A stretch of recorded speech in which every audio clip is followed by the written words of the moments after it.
10, 9 Central, only on ABC. Money for your mortgage, for small businesses, for going back to school. You may not realize there are grants that you can get for all kinds of things. And you probably don't know just how much work goes into writing those grants and all the hoops you have to jump through to get the money.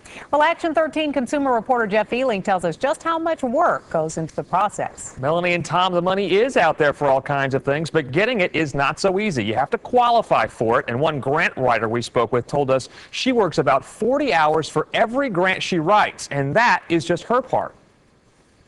There's set-aside money for small business owners.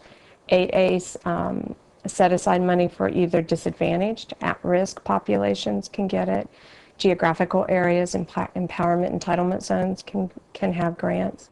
From her League City home, Kimberly Fontenot has written grants for all kinds of reasons. Even first-time home buyers can apply for money, but getting the money takes a lot of work from those looking for the funds, including registering with a handful of government and private agencies. The federal government and city and state do not give grants to people without those registrations in place.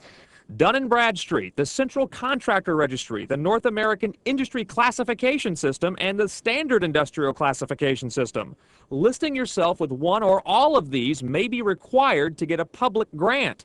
It's the grant seeker who must do the work. After that, a grant writer can help get your request in order, but typically they charge a non-refundable deposit for the service. It's usually anywhere between $100 to $500 for the deposit.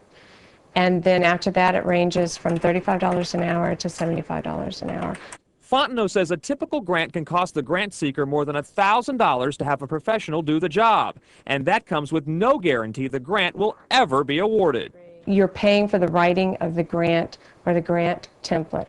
Grants for individuals are not as complex and can be done without a grant writer. Grant seekers can apply directly to the private and federal agencies that provide those funds or use services that charge a fee. And yes, money is available for things like a mortgage down payment, continuing education, or even home repair, but you have to qualify.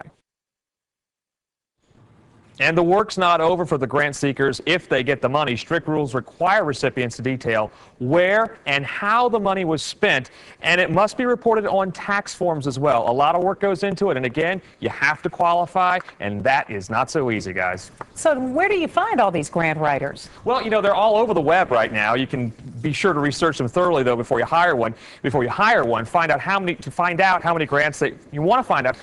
many grants they've written and how much money those grants were worth. And we have links to the registrations that you need to get public money and what grants are out there on my consumer page. You can find it at abc13.com. Now, coming up tomorrow on Eyewitness News at 4, summer is winding down, but there's still time to get your kids into summer camp.